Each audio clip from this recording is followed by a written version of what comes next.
Yo, what is going on YouTube? I am Germ here. Today we have some not so great news to talk about coming out of the LCS. There's been a ton of talk over the past couple of months and by some people even over the past couple of years about how the LCS is dying or is potentially dying or is going to die relatively soon or is headed down a path that just doesn't look all so great. And the LCS has had, some financial issues, some players coming and going, some talent coming and going.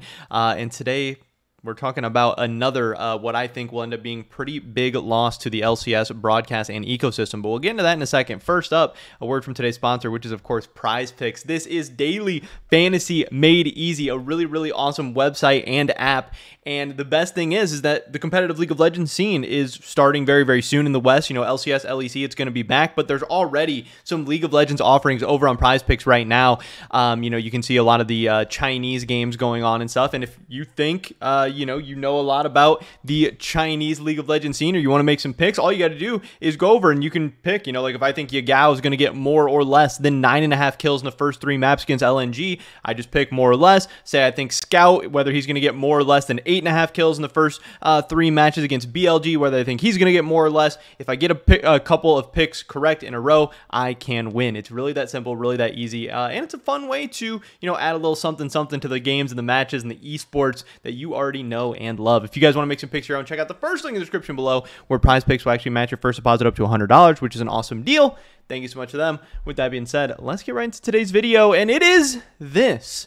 Very, very, very unexpected. I was not ready for this at all. I did not see this coming. I didn't think really that this was even a possibility or an option. But we got this tweet from James Patterson, which blew up. 2.5 million views on Twitter now, which is crazy. And it does show the amount of respect that not just the League of Legends community, but the esports community, and even greater than that, kind of the gaming community in general, because you can't really get these numbers just from, the LCS audience, like this is showing to be much more than that. Crazy, the kind of reach this got and the kind of outcry and response and everything this got. But let's see what Dash had to say. He said, "Hey all. After nearly a decade of being the face that welcomes you to the LCS, it is with a swirl of emotions that I announce I will not be returning to the LCS in the same capacity this year." Wow. Again, I did not see this coming. I did not think this was possible. But again, with all the question marks about not only the short-term but long-term future and health of the LCS and the direction they're going and some of the management decisions, I think we're going to continue to see more and more stuff like this. But let's see why he's leaving. Is it his choice? Is it Riot's choice? What the heck's going on? What is he doing next? He says not in the same capacity, so he's still going to be involved in some capacity. What's going on? Let's get the full story. I know there will immediately be many questions around why this is, but in short, the new direction of the LCS does not have a need for a consistent host. Very strange. Having said that, I will still be involved from time to time for key moments and some content. My team is in active discussions with Riot to figure out more ways we can work together in 2023 as I want to be involved with the LCS as much as I possibly can. Now, I don't know. That's obviously good to hear. I think the more Dash we can have around the LCS, the better. I think it is absolutely insane that they are not going to have him as like a full-time part of the LCS broadcast in some way. I also don't even know what it means that they don't need a full-time host. I think that's insane. I have no idea what the direction they could be going with is, but it definitely concerns me. It also concerns me that, at least to my knowledge so far, we haven't really heard Riot say anything about this or the LCS say anything about this. So this is ultimately just going to end up being a very, very negative PR story, obviously. And the fact that Riot doesn't have a statement ready or an explanation ready is a little bit disappointing, but again, we have more. In much of the same way I found myself serendipitously a part of the LCS, I am now moving on to the next chapter of my career. For the first time in 10 years, I'm available to branch out and work on new things, and I'll be discussing what that could be as well as answering any questions you may have on my stream today, twitch.tv/thejamesdash. I'm exceedingly grateful to Riot for taking a chance on a relative nobody 10 years ago and giving me the time, support, and opportunity to grow into the host I am today. Thanks for the love and support this far. Can't wait for what's next. Stay healthy, stay safe, and be good to each other. Now, I don't know if Dash just recently won Esports Host of the Year or whatever. I believe he's won it at some point in the past.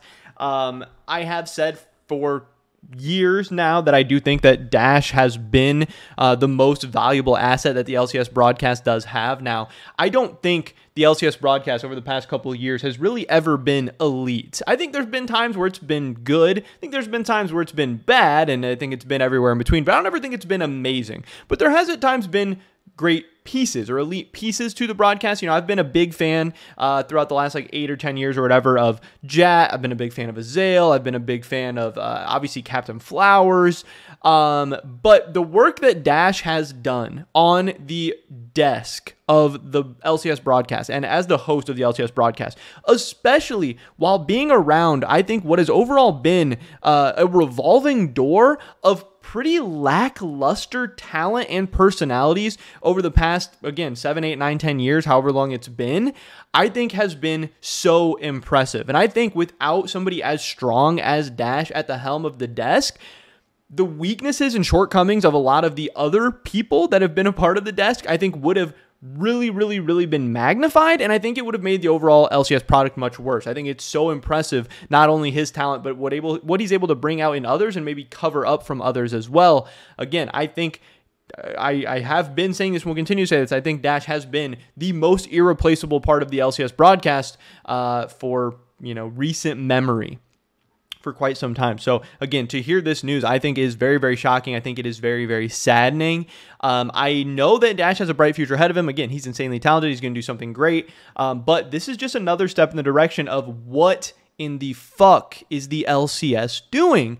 What is the direction of the LCS? What is going on? Now, I don't have this pulled up right now, but I can pull it up real quick. Some tweets from Travis Gafford about this whole situation. Seems like he knows some things, but again, Riot hasn't really made any statements yet. So, Travis had tweeted, I've now recorded 2 videos, one when the news broke, one today about the schedule change, and now the Dash news. Don't feel like either's good enough to release. There's just so much to still dive into, still fighting to get something out about all of it, though. He said, suffice to say, my 2 biggest concerns about everything are the complete failure to properly communicate with the LCN's audience. Huge. I agree. Huge concerns over prioritizing a global audience over the NA audience with an NA product. Again, I agree.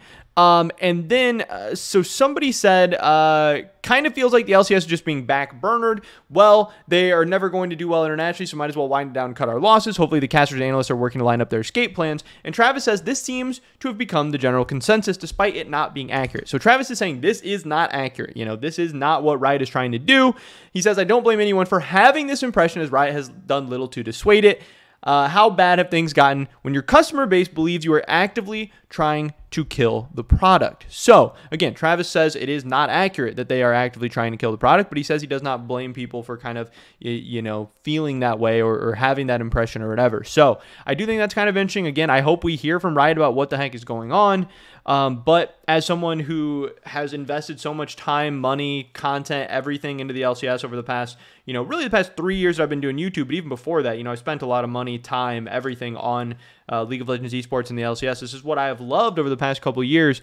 I am very concerned, scared, worried about the future of the LCS. And again, this Dash news is just kind of an even bigger step in that direction. And I don't know what the LCS is going to look like this year, but I hope it's good. I hope they're able to make some positive changes, but I'm also don't want to be ignorant. I also don't want to be an idiot. I also don't want to be naive when there is writing on the wall. Maybe something crazy, miraculous happens and it ends up being wrong, or they end up, pulling something off. But I think to say anything other than the fact that the LCS is headed in a bad direction right now would be pretty disingenuous. So I'm expecting the worst, hoping for the best. We'll have to wait and see. But yeah, Dash will not be the everyday host of the LCS broadcast in 2023. Again, it sounds like he's going to try and be a part of the LCS to some extent or to some capacity, but I don't know exactly what the heck that means. And I don't know what the heck Riot's doing right now, but I hope, for everyone's sake, that they have a plan and that it works out well. But that's pretty much it for this video today, guys. Hopefully I catch you in the next one. Definitely check out Prize Picks, first link in the description below. And yeah, I'll see you then.